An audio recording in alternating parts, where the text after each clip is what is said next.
waited at the foot of the aircraft to receive him with other dignitaries as he landed at the airport.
The mood here can only be imagined because this is a very difficult time for the family, and as a matter of fact, the nation at large, to lose a president who served Nigeria in different capacities, particularly as a military head of state and then the democratically elected president for 8 years. The nation, as a matter of fact, is mourning.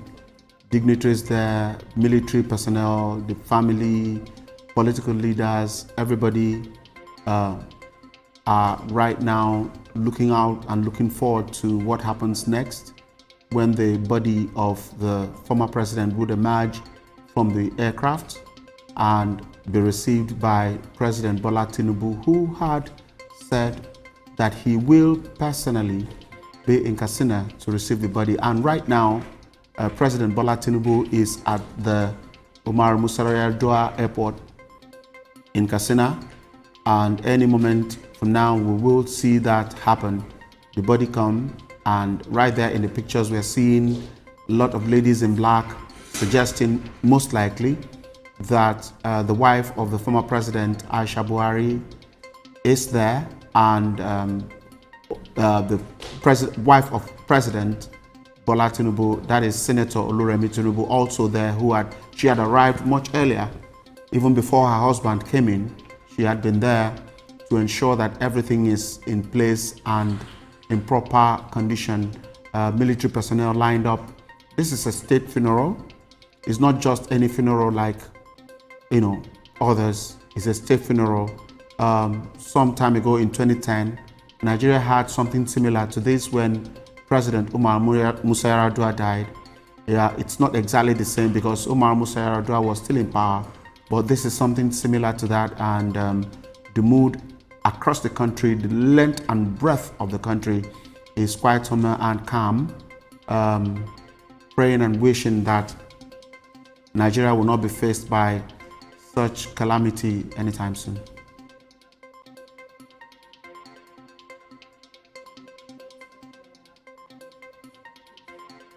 Like pictures coming from national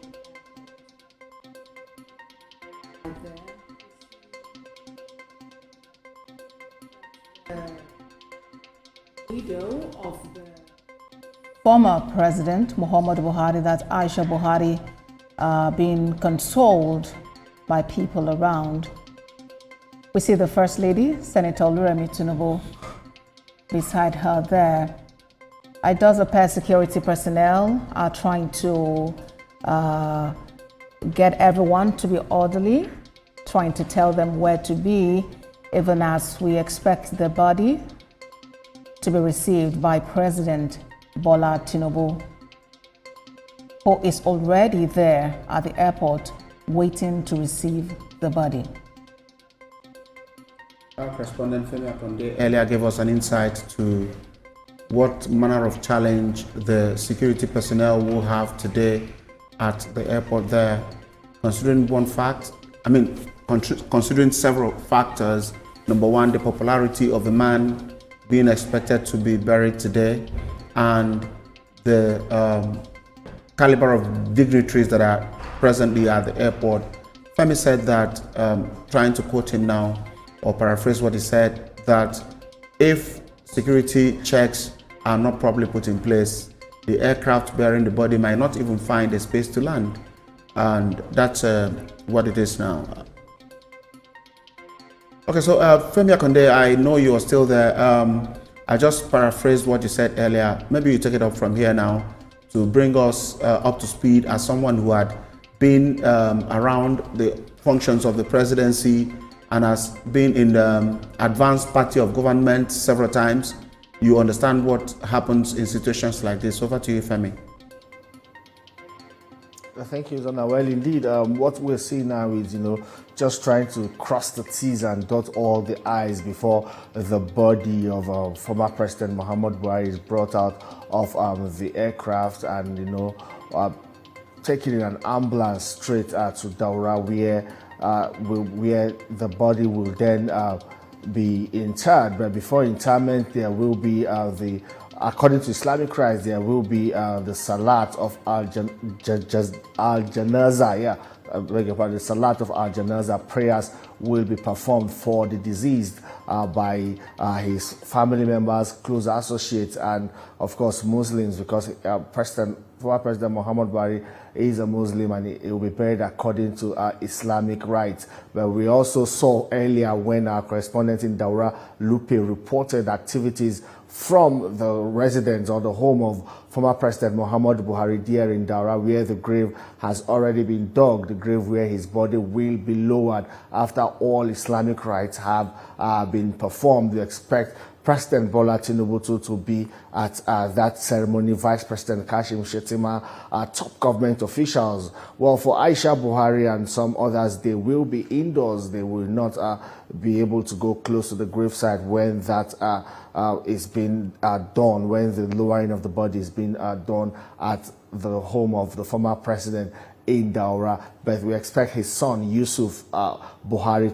to be there. We've also seen videos earlier of Yusuf Buhari, meeting President Bola Tinubu at the holding room of the Musa Yar'Adua airport there in Katsina State, thanking President Bola Tinubu for his support and for how he has been able to, coordinate and conduct this whole funeral rites or funeral plans, burial plans so far for his father, former President Muhammadu Buhari. Well, it's not just the nation that's grateful, even the Buhari family are also grateful, for the way this has been coordinated. President Bola Tinubu put in place a ministerial committee or a special burial committee that was chaired by the Secretary to the Government of the Federation. Also, on that committee, we also have the National Security Advisor, the Minister of Information. I also saw the Minister of Interior and some other top government officials. They have been able to coordinate. Body is coming down the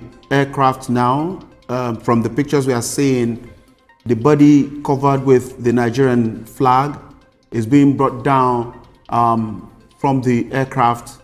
We know that proper protocol is that from now onwards, generals from the rank of Brigadier General will be in charge of the body because he left service as a Brigadier General of the Nigerian Army, and that will be the right protocol. Major General, beg your pardon, Major General, beg your pardon. From now on, it's expected that activities will hasten up because between Katsina and Daura is about 1 hour, 20 minutes. And the body is supposed to be lowered into the ground just before sunset, and so it's expected things will be hastening up. We see someone we feel is the widow, and that's the point where she can get to, as we have been told by Femi, who understands this better, that the widow wouldn't be around where the body will be interred, and so whatever she would do will be around this moment, and quite a sad moment for the family and the nation at large. Live pictures there from the airport, and we are still seeing dignitaries moving down now. It's expected that the president will come close. From now, we cite the governor of Imo State, Hope Uzodinma, side view of him. And the person we are seeing is rear there seems to be the secretary to the government of the Federation. And a lot of them are there. A lot of the people that determine things that happen in Nigeria are there now. And that is what it is supposed to be. The widow still there? Yes, the widow is still there. And we also see the wife of the Vice President Kashim Shettima. We saw her earlier. There are pictures, more people gathered, even as we expect the body to be received now by President Bola Tinubu.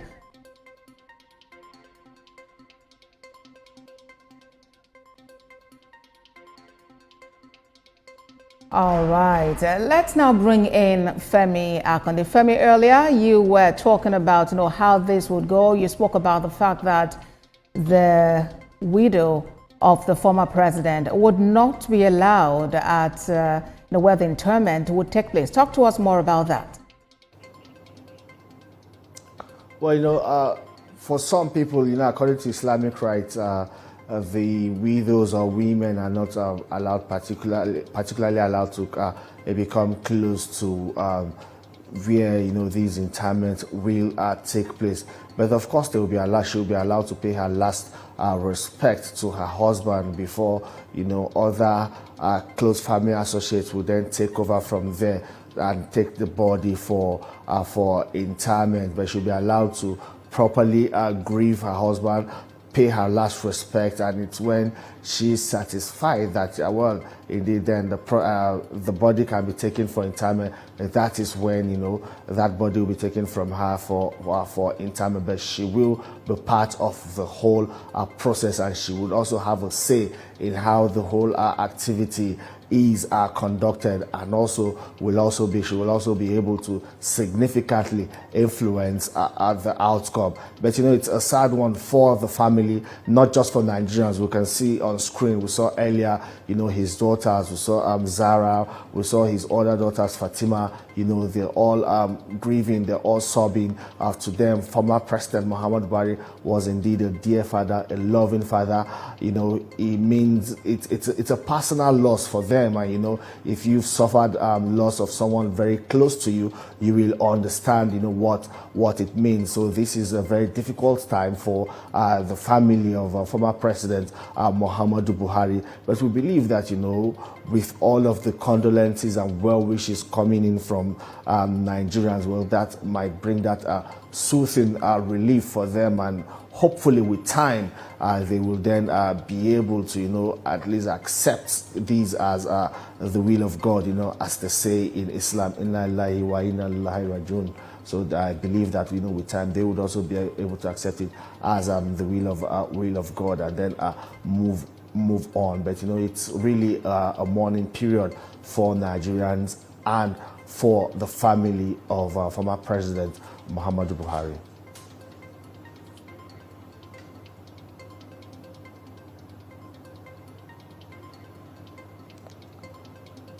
Just ahead there, I can see his state chief of protocol, who was the man always moving ahead of former President Muhammadu Buhari when he was at the saddle. And now he's just walking alone. Only God knows what's running through his mind. Just seeing the body of his former boss being wheeled out of an aircraft, carried out of an aircraft, and wheeled right now to an ambulance where it will be taken for the final burial at his home in Daura. Here also it's going to be wheeled on this red carpet where these military officers will also pay their last respect to a man, a former president, a soldier, a former commander-in-chief of the armed forces of the Federal Republic of Nigeria. Indeed, Femi, we see the body being wheeled there, just like you mentioned. The military officers would pay their respects. Would also see President Bola Tinubu eventually receive the body. After which, when the event is concluded here at the Umaru Musa Yar'Adua International Airport, the body would be taken to Daura, the former president's hometown, his residence and where he will be interred. Indeed, the body of the former president, Muhammadu Buhari, has arrived the Umar Musa Yaradua airport. President Bola Tinubu is at the airport waiting to see the body. You can see the body from the live pictures on the screen of the former president being reeled on the red carpet. Military officers are also present to pay their last respect. And after the event here, it's expected to move to Daura, where he will be laid to rest.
That's the procession, the body being now conveyed or wheeled by senior military officers, soldiers,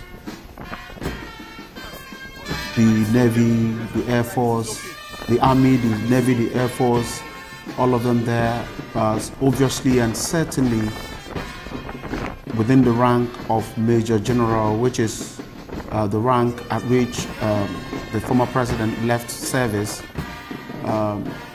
That's what is proper, and that is what is being done to a man who deserves all the respect that can be given, covered with the national flag. The casket is, the body is covered with the national flag, and if you look properly, you will see the other items that signify that the body being carried or wheeled here belongs to a particular dignified class. We're going to see a lot of military presence here until the body is interred.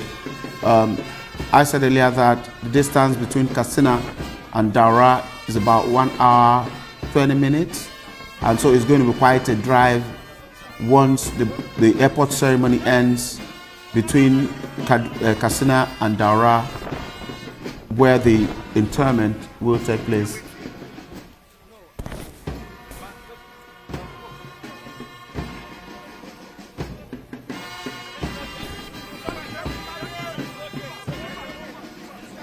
We look very closely, you will see that President Bola Tinubu had already received the body and is walking behind the casket as they are wheeling it down the aisle there. It will be very serious and deep moment for him, having worked quite closely with President Muhammadu Buhari when he was in power. Even before he became president, his emergence as the president, Bola Tinubu, then he was just a former governor, played a very active part as the leader of the APC, newly formed APC then in 2015, and he is walking right behind the casket as it's being wheeled down the aisle there by senior military officers. The right protocol for a man of this status. Quite a very sober mood for the entire country and by extension probably the African continent. He was the head of state of Nigeria between 1983 and 1985 as a military officer, and then democratically elected president between 2015 and 2023. This is what he deserves, and this is what the entire country is offering at a time like this. It's a state funeral honor for a man who has served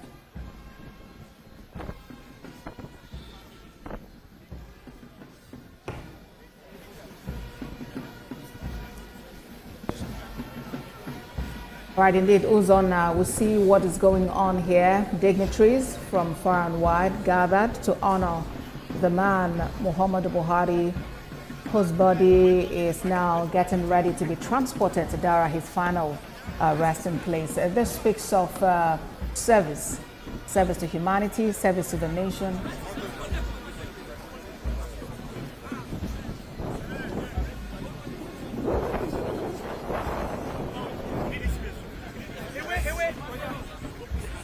So that is what we see now. Dignitaries lined up to pay their last respects to the body. Uzana. Yes, if you want to count the who is who in this crowd now, it will be a very difficult task.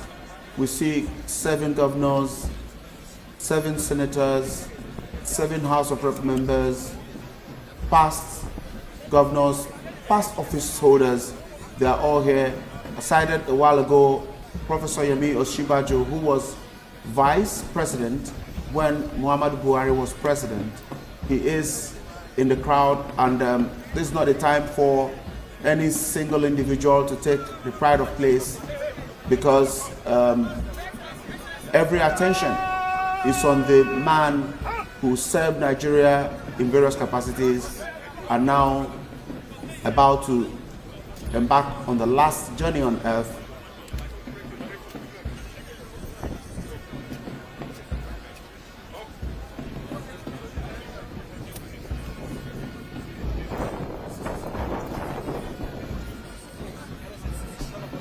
The body is about being put into the ambulance for that journey to begin to Daura, where the final interment will take place.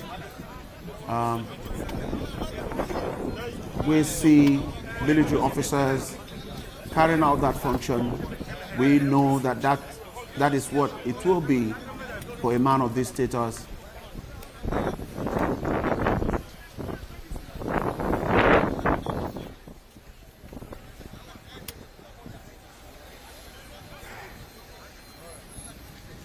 So it's expected that in the next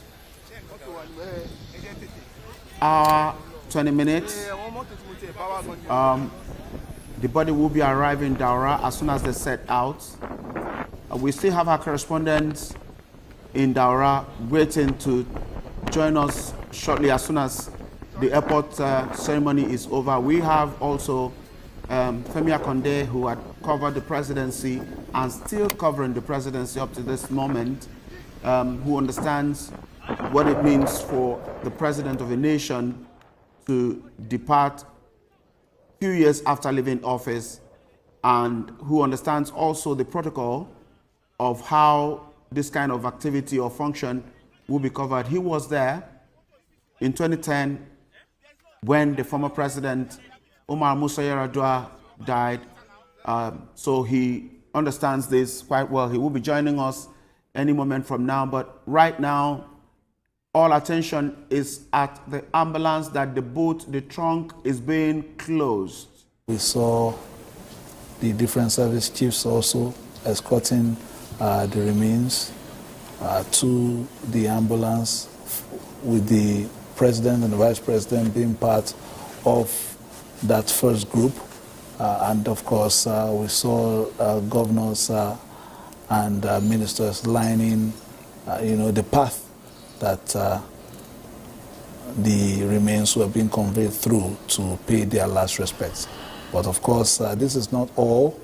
Very shortly, the body would be conveyed to Daura, where the final funeral rites will be performed. And then, of course, we expect his kingsmen in Daura, as well as people who have worked with him, members of the family, and of course, others who are close to the president, to have the opportunity to bid him farewell. As we're looking at the pictures, one of our guests came in, Mr. Akishiju, who has been an economic commentator, public affairs analyst, as well as development expert. What does this day convey to you in terms of, a man like President Muhammadu, late President Muhammadu Buhari, who has served his country meritoriously and now taking his final journey home? Yeah, to the extent of his exit, eternal exit in this constitution.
at all, consciously, unconsciously, desired, anticipated the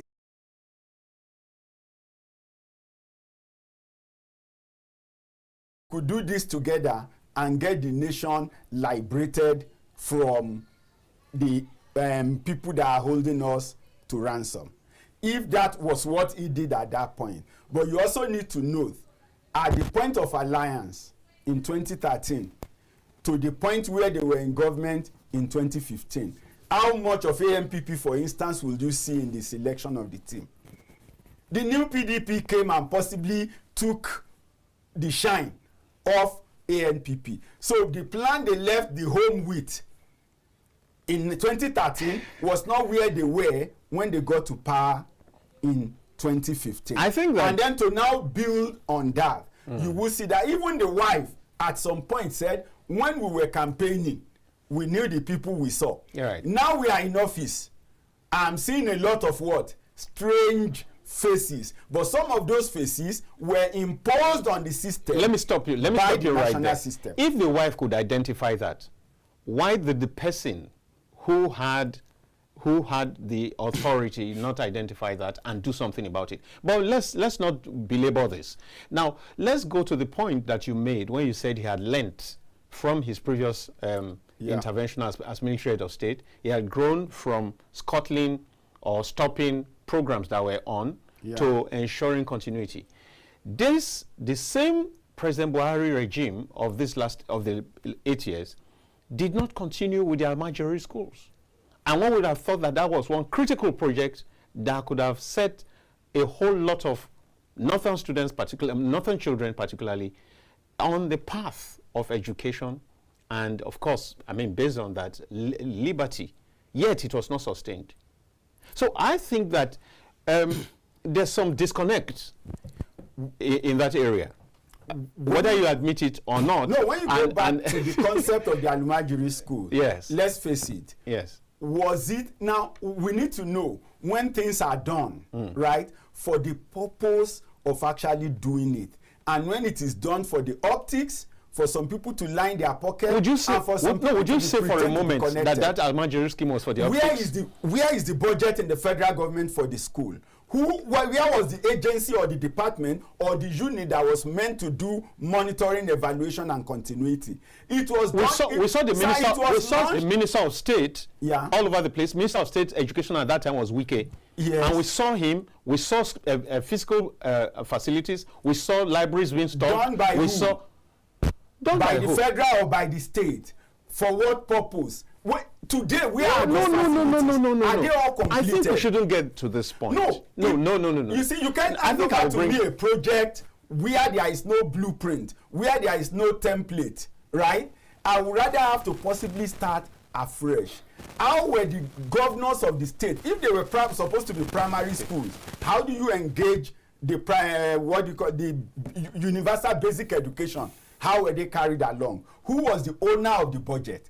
Sometimes when the conception is wrong, it doesn't matter what publicity you have given to the program. It will be always difficult for the next set of people to continue it. If the project was rightly figured out, then who are the people in the Ministry of Education? Was there any point where, hold on, in the National Assembly or in the Ministry of Education where people say this is the provision for the Almajiri school and the president said take it out? I'm afraid we will.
Very simple.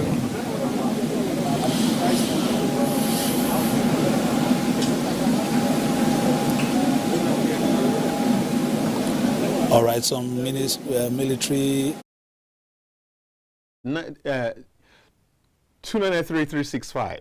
Please, let's have your call. Let's have your take. So, Barrister, I think the point is well made that he had a choice to continue or not to continue once you saw that there was good in it. Now, let's take what agenda it was that President Buhari came in with when he came in. There were three major agenda, and let's score him based on that. Let's see. He talked about, as a former general, he was going to be in the forefront of the war against Boko Haram. Do we remember that? Yeah. And that in 3 months, that battle should have been taken care of. 3 months is what he said. You and I know that it's no longer 3 months, except that we don't. Yeah. Maybe our mathematics must be faulty. It's far beyond 3 months right now in 2025, and the battle is raging even more ferociously. Now, so that was one. Then the economy, right? The economy was one of the items. The third one was corruption. Please, let's take a look, and I'm starting with you, because we don't have all the time. Let's make it as snappy as possible. Let's make our takes as snappy as possible on the three, quickly. Well, on the three, President Buhari did not measure very well, and partly because of his ill health and old age, and also the system that was in place that he has to deal with, and also because of his own personal weakness. Because President Buhari is somebody who is very trusting. If you remember, when he was in office, most times one of his most popular slangs was, or language was, "I'm not aware." I'm not aware. And true, he's not aware. Because one, he's not aware because he didn't have the presence of mind because of his bad health. And two, because he was too trusting that if he gives you assignment, he expects you to go and accomplish it. And only for it to boomerang, and he brought his notice, he said he's not aware. And I think as a president, the teaching moment here is that when you give assignments, you have to follow it up. Exactly. To make sure that the results are delivered. You don't give assignments and trust that human beings, these people that you are dealing with are children of Adam and Eve. So you don't expect that when you tell them to go and do A, that they must do A. You may tell them to go and do A, they go and do Z. And if you don't follow up, then they continue to do what they are doing. So most of the people that were around him actually did not deliver on the mandate in accordance with the man's principle. And because of his ill health, he was in and out of hospital, he has gotten very old too. He was not able to checkmate them. The system, in fact, the presidency has it overwhelmed him. No, Barrister, I think that, yes, we have a culture in Africa of not speaking ill of the dead. And so even when we tend to want to speak, we're still sort of measured. Else, I will ask you pointedly, if somebody does not have the health to carry on a task, must he continue? Now, if you do not have the presence of mind, would that be, if I do not have the presence of mind to carry out my duties, would that be the fault of the people under me? Would that be the fault of a third party? The question should be, was he sick before he became president? He campaigned, he was healthy before he became president. People's health can turn upside down just in a month or two. I'm saying he became sick while he was a president. Right. And it's not easy to just quit. Of course, everybody that is sick, we hope I will get well. And during that process of trying to get well, yes, things get very bad, and they're hoping to get well. I'm saying that would be not be a basis to shake off whatever is your fault. Let me tell you, I'm not shaking off his fault. I hold responsible because, one, we're not talking about his personal character here. We're talking about his legacy. Yes. The legacy of his office. That's what we're talking about. And the citizens have every right, whether he's dead or alive, to look at his legacy and see how very dispassionately and deal with it. Why we're talking about his legacy is because we want a situation where other people that are still there will learn. Because if you, for example, if we are still having medical tourism, to the extent that there's no hospital in Nigeria, any of our presidents could attend, any of our governors could attend, and we are seeing how all of them want to go to London before they can get medical attention. Well, that's a serious problem. Why couldn't we get one medical, even if it's in the Nigerian Army hospital working or Asoro hospital working? Barrister, let's allow Nigerians. Up to my level. Because, like I'll tell you, if you have that going on for you, when we're having all these things we have, it's not a very good thing that our president have to die abroad. Hello? Die in the medical hospital abroad. Hello, good afternoon. Good afternoon. Yes, you're welcome to the Polity. Thank you very much. I'm Honorable Sunday, but I'm calling from Makodi. Go ahead, please. Yeah, the issue about the president's performance is that he actually tried his best as a president. But like the other people, your guest is what he said, a lot of things went wrong when he was there as a president. And like he said, he always said, I'm not aware. That is why we kept saying that they should allow very young and vibrant people to rule this country. This country is so complex that you need to be on top of the situations, the top of the system to see what is going on. You need to be aware to see what is going on. It's not enough to say something went wrong and not aware as the president of this country. Now, this president with the regime, the president is very old. Also, a lot is going on that he may not be aware because of his age.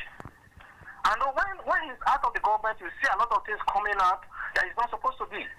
So we need a very vibrant person to rule this country so that the person would do a very good check. Thank you very much. We know that he tried his best. He tried his best as the president. All right, Sunday. Thank you very much. Now, so that's a caller saying, making his point. I think that we need to be. This happened for the first time during Abacha. What I'm about to talk about. When Abacha died, that was my first time of ever witnessing a situation where people actually rejoiced at the death of someone. I'd never experienced that. So as much as the death is regarded as a loss, on that one occasion, people regarded it as a great blessing. And that ought not to be so, because it speaks volumes about how people viewed him. And again, I saw a clip 2 days ago of mostly children, though, in that clip, who were sort of rejoicing again at the death of this particular president. And in the social media, if you see all kinds of posts and comments, you'll see that it looks as if the African citizen, the African person, is beginning to grow beyond that traditionalist mantra of you don't speak ill of the dead. And I think that indeed that's the way to go, because I mean, we will all die, but we need to be able to live right. Somebody posted and said, you're saying don't speak ill of the dead, but this is somebody who made life terrible for the living.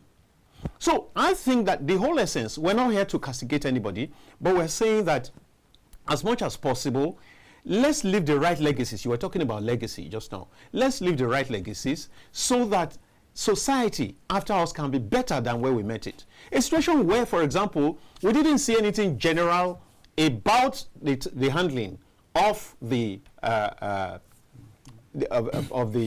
Boko Haram sect. There was nothing spectacular about the fact that this person in charge has had some training in violence management. There was nothing at all through the period. In fact, it got worse. We now had bandits all over the place, stopping trains, attacking trains, and all that. At a point, the expression was that violence, kidnapping, all that, criminalities had been democratized. Should that be the testimony of someone who had that level of experience, and especially who had gone through the gamut of political office for so long? I think that those are the issues we must speak to. And I'll get back as soon as we're through with this call. Hello? Hello? You're welcome to the Polity, KAFTAN TV. Good afternoon. You're welcome, sir. Yes, do good here. Do good, please. Let's go. Let's go quickly. From Port Harcourt, yes, let's go. Yes, really is whenever someone dies, it's a loss. We mourn for death. And sometimes people say you don't talk about death. What you do or what you plan for this world, always up. I said this our president who was 2015. From what I heard from I think there of Network the Worry. Hello. If Network the Worry, you go try call us back now. Yeah, so maybe I'll come to you, Ben. Very short, very brief response. How do you view his performance on those 3 point agenda? No, basically, if we are where we are when he left office, we couldn't say he has done very well. But I would say, rather than just being the personal failure, I would look it at more as failure of followership at the top, not followership at the bottom. Whatever it is, it's failure of leadership, isn't it? Failure of leadership. Yeah, because everything rises and falls. Everything we agree rises and falls on leadership. Yes. There's failure of leadership close to that top. And you know, I would always say, we are not a presidential people. We are a parliamentary people. So we continue to have issues as long as we continue with a presidential system. Because the presidential system leaves so much. Or except you are going to have a new law that says to be the president in Nigeria, you should be younger than 60. People above 60 are retired from the civil service. So that you have the energy, the strength, the agility. No, I think that because there is that saying that it is the dog of now that can pursue the hair of now. I think that is even debatable. Because you have 40-year-olds who are not computer savvy, who are not computer literate right now. Number one, except set the age limit, set other competencies. But beyond every other competencies, let's have the age. If it's just age, the age should be part of it. But I'm saying if it's just age, because we have had, I really don't want to mention names, but we have had 1 or 2 names in the House of Representatives who were young and didn't perform well. And we have had, even among other offices. And so I do not think that age is such a very important thing in these matters. If you have a Trump who is over 70 and who is performing and is doing well, then we must, I think that it is those other competencies that we must emphasize. The American system is not the Nigerian system. All right, okay, let me take this. Hello. Hello. Yes. Hello. Good day. Good afternoon. Yes, you're welcome to the show. Okay, my name is Udeme. I'm calling you from Lokoja. I'm calling you from Lokoja. Go ahead, please. Please, I would like to use this opportunity to commiserate with your family. It's not easy losing a loved one. But, you know, everybody is calling Buhari, the President Buhari, but we need to look at our democracy. Democracy in Nigeria is an error. I was listening to one of your guests on your show. He made something about the presidential system. There's an error. We need to review. I don't say there's a need for independence of the INEC. INEC needs to be independent. Independent. Our judiciary needs to be independent. That way we can elect better leaders. A good leader at 90 can still perform.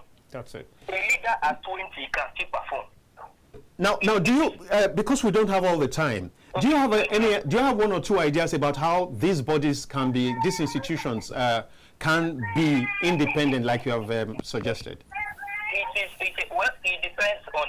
That's what I'm telling you. The only way forward is review of the constitution. Okay.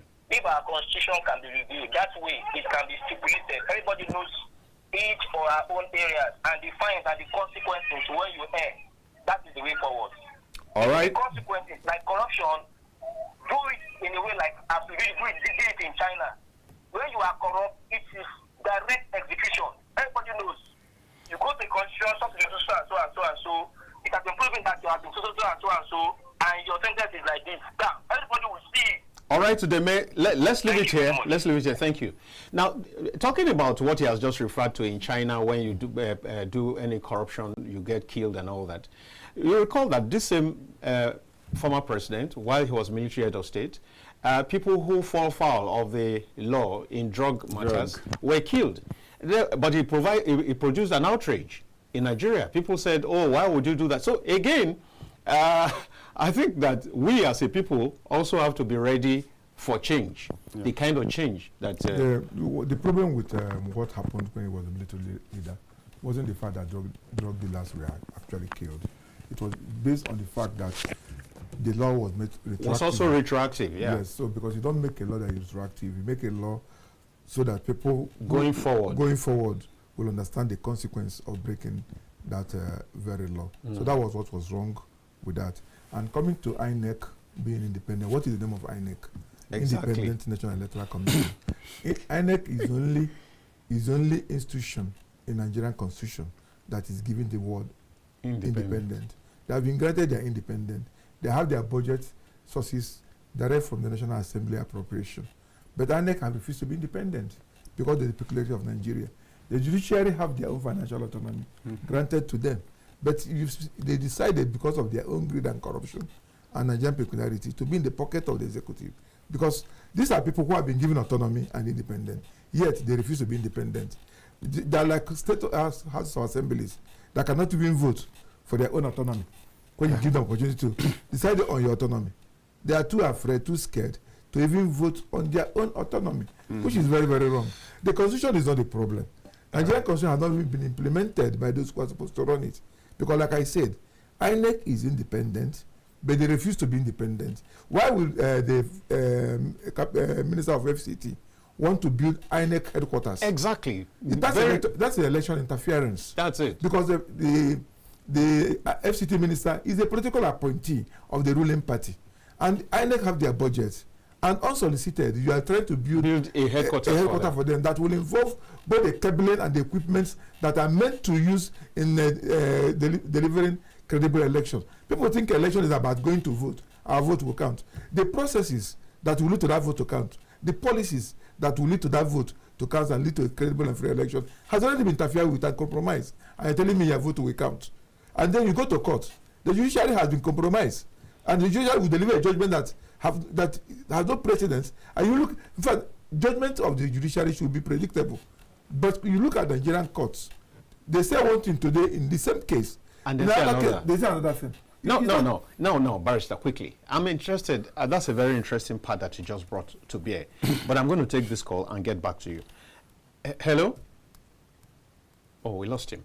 Now, you said INEC is already independent. Very independent. Yes, by the president appoints the chief executive of INEC. Yes. How independent is that level of the president kind will of appoint, but the National Assembly will have to screen and approve whomever you appointed. Right. And then from the moment you are appointed and go into the National Assembly, you have become independent. You don't have nothing to do with the president again because even your tenure of office is stamped.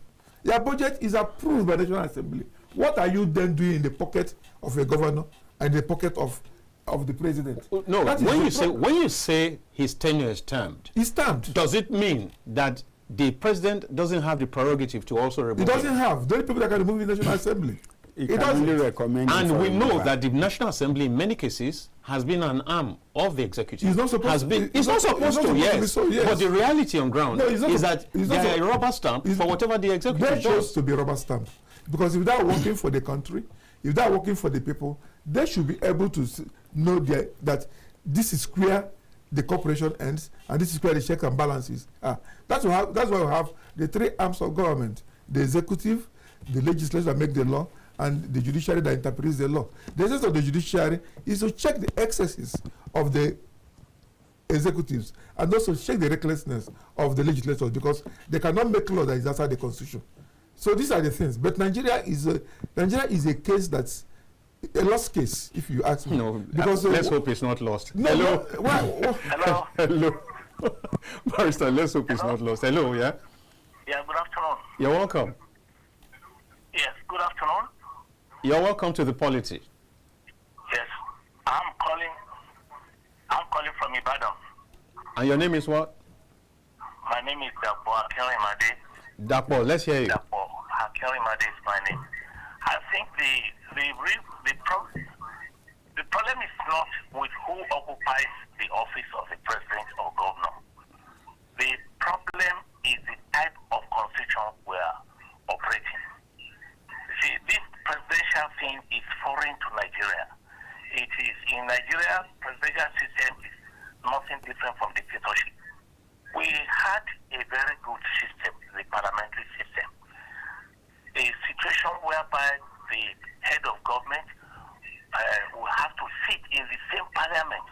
all other parliamentarians. They will have to discuss. There's no question of executive bill, or there's no question of just taking unilateral decision. If all the ministers then were elected from within the government, not voting for A and B, C, Z, all the coming ministers, we know the truth in this country. Need people who come out to contest, but 30 people come out to be ministers. They will come out to be chairman of boards, and the same set of people are just being rotated all over. Is it therefore not possible to have a new constitution, a constitution that will look critically at our system of presidential system, committee's body, constitution, and then make an amendment in such a form that the president will also be part of parliament? It's not question of having expectations as to how the procession will take place, and the flags that you say flying in our staff there. Indeed, Sean, we can also see very clearly the courtiers of traditional rulers. We understand that the Emir of Daura had made a request that the body stop by his palace. It does appear that perhaps his courtiers are also on standby to receive that body. But, this is unclear. This is unclear as to whether they're the courtiers of the Emir of Daura or the courtiers of other traditional rulers who are in town to receive and attend the funeral of the late president. But yes, these are live pictures, as we have emphasized, from Daura, the hometown of President Muhammadu Buhari, where his body will be laid to rest and the final rites performed as is committed to Mother Earth. Of course. In this moment, let's get you some of the information and the feelers on the ground, as we have our correspondent, State House correspondent, Larry Lassisi. Do you think that this current National Assembly and the current president, with the power that he's enjoying and that he's waiting, we want to give it up? Cede it. No, he cannot now. And don't forget, inside his residence, and people of Daura, as they've been telling us in the course of discussions since yesterday, he's someone they will continue to miss, not only for maintaining strong ties with them over the years, but for being generous and for being humble, for carrying them along in all his activities. He never looked down at any individual, no matter his status in life. This is part of the testimonies to help Nigeria. Okay, let's hear from this Nigerian. Hello? Good afternoon, gentlemen in the studio. You're welcome. Good afternoon. Yeah, I hope we are still talking about the former president. Yes, we are. And I hope that you can stay away from your set a little. Okay, I'm very far from it. Then maybe cut down the volume. My name is Amma. Go on. Yes. Amma is calling from Owerri. All right, so go on, sir. Yeah, if we can remember, the former president said that we would miss him. And truly speaking, I personally am missing him, considering the reality of today.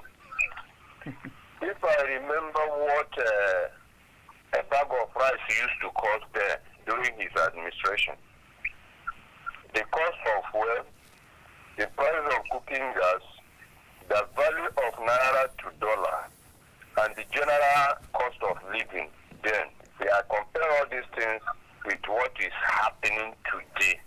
I think I'm missing the former president greatly.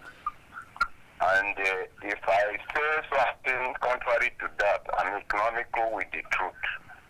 So that's the way I look at it. I don't have much to say. I am Amma from Owerri in Imo State. Thank you. All right. Thank you very much, Amma. Now, just before, because we have very limited time, I would like you to begin to process in your minds what the highest point in the Buhari regime was, your highest point, what thrills you the most, and the lowest point. I'd like you to look at that. But in the meantime, I mean, to think about that, to meditate upon that.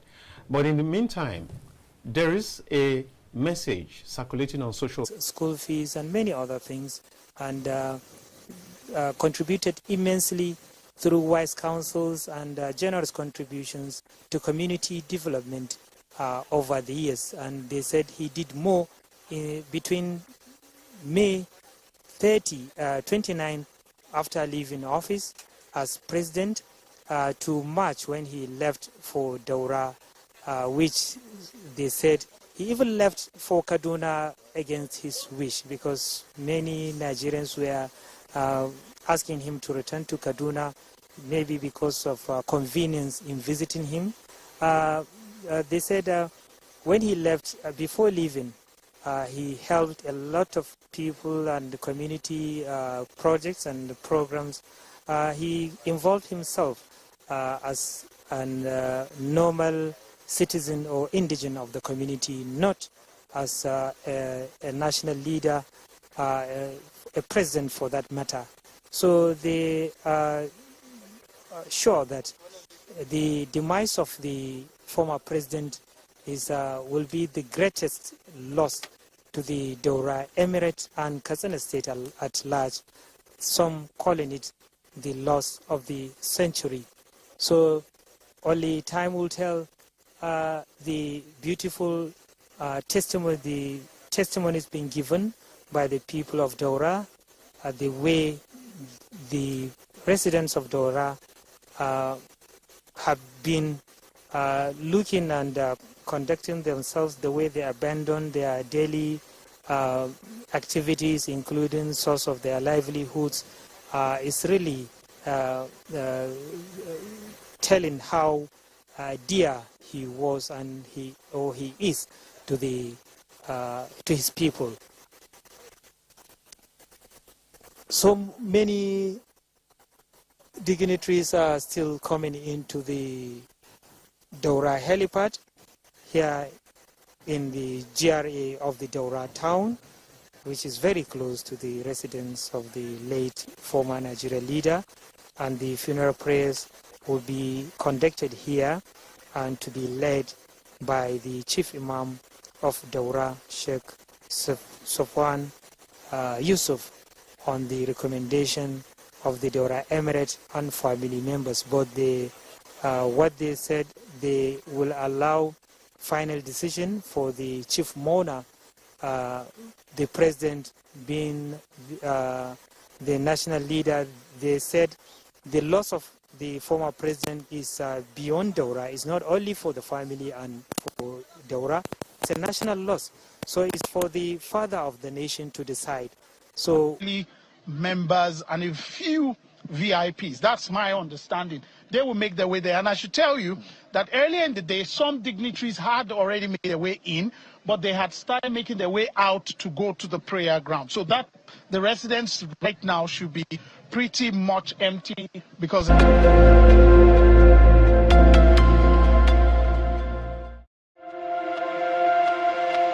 being rehabilitated by government.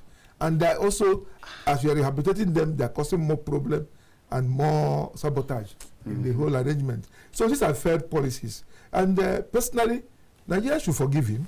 When somebody's died, the chapter is closed, it's ended, it's finished. There's no point keeping records of the wrong. But we are only saying this as a lesson for those who are still living today. Yeah. Because you see people rejoicing. When people are rejoicing that President Buhari died, he's no longer a president. He had left office 2 years ago. It is transferred aggression that they are suffering today. If has somebody saying that he feels even better, it was better for the remaining thing is the prayers. So you compare to now. So you may say I rejoice again if you don't take time. If you don't do the so it's a lesson for those that are there now to understand. Look, what am I doing wrong? Right or wrong? How do I want to be remembered? All these politics, high-stake politics that is being played without thinking about the people. How do I want people to remember me? Look, you can win all the elections. It doesn't mean that people love you or that you've done the right thing. So to me, President Buhari's death is a small moment for reflection. The way people responded, even in social media. I mean, I felt bad myself when I read certain things. I mean, we shouldn't feel that way about a fellow human being who also served this country for in three consecutive times as a president. It's not as if he must get it all right. All right. You understand? That is why even when the wife said he begged forgiveness, I think it is good that he did that, and the Nigerians should forgive him. He has his own place in history. But his legacy should be a lesson for those that are coming to lead. Yeah, just this is the last I'm going to ask you. It's funny, but it's part of Nigeria's history. Yeah. How do you relate with the fact that before now, some people had see and describe before? As well. In fact, some of those write-ups still come up even in current this thing that this is not. That's the most stupid thing I ever heard people my say. God! And it still sounds very stupid to me that even at this moment people are. Okay, you saw it yourself. Of course, we see how this is, and I think that's very foolish and that is very stupid from day one. From the very beginning, it doesn't make sense. It is still stupid, and I don't think people should be going to those kind of. I'm sorry for my words. Yeah, but maybe Ben has a different view about Jubril of Sudan. Well, I believe that never existed, and the fact that people spend energy even dealing with that at that time tells me that we have a lot of people who are out to just divert their attention to what is not going to work. For me, it's always not even about whatever has been in the past. From where we are, how do we go forward? It's even more embarrassing because you see people who are even purveying this kind of hypothesis. We are even professors, doctors, very educated people who should have understanding. So it tells you that hatred makes people stupid. Yeah. I agree with you. So we need to understand the aspect of forgiveness, refuse to hate people, so that your thinking is not beclouded, your thinking is clear, and you can produce the right result. All right, I guess we just have to go now. And the sum total, the summary of all of this is that, well, President Muhammadu Buhari, late now, was a human being, had his shortcomings, did his very best, and that Nigerians should forgive him, especially because he has expressly asked for forgiveness through his wife. And this should serve as a lesson for those who are currently in charge and those who will come after them, that the legacies that you leave behind will determine how your posterity is. Posterity is already judging Buhari right now. How will your own posterity be? How will my own posterity be in that office? How will your own posterity be in your family and in your neighborhood and in that society, that association that you belong to? I think that that's the point that has been very clearly made. And at this point, I must say thank you for coming, Ben Agunloye. Thank you. And thank you, Barrister Agui. Thank you very much. And I must say a big thank you to the production team, wonderful people. Thank you so very much. And Nigerians and non-Nigerians, wherever you've been watching from, thank you for staying tuned to KAFTAN TV. And I'll invite you to join me also on Matters Arising from 8 to 9 p.m. tonight. And I look forward to having you there. Of course, we take the conversations further at that on that program. Thank you so much for being here. And it's bye-bye from me, Dayo Omogun. Bye.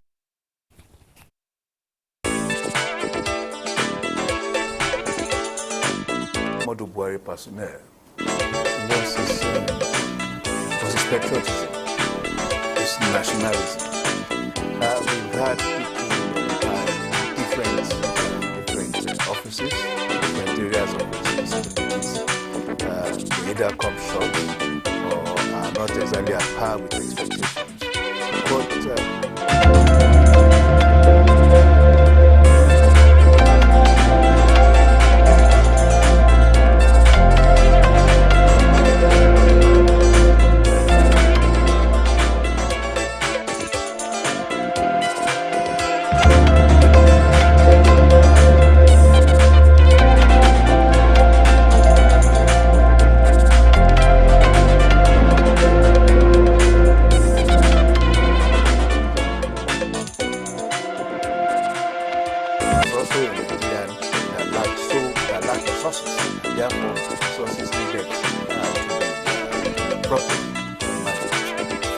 So, and of course, even in its military pursuit, you know, especially, and I want to use that pursuit deliberately because I find it as the right word to describe is the way pursued, you know, the Chadian forces into Chad at that time. It became something like a folklore, you know, to a larger percentage of Nigerians that were following issues then. But again, you also realize that breaking military protocol, as it were, was also driven by a sense of nationalism, you know, that, I mean, and it can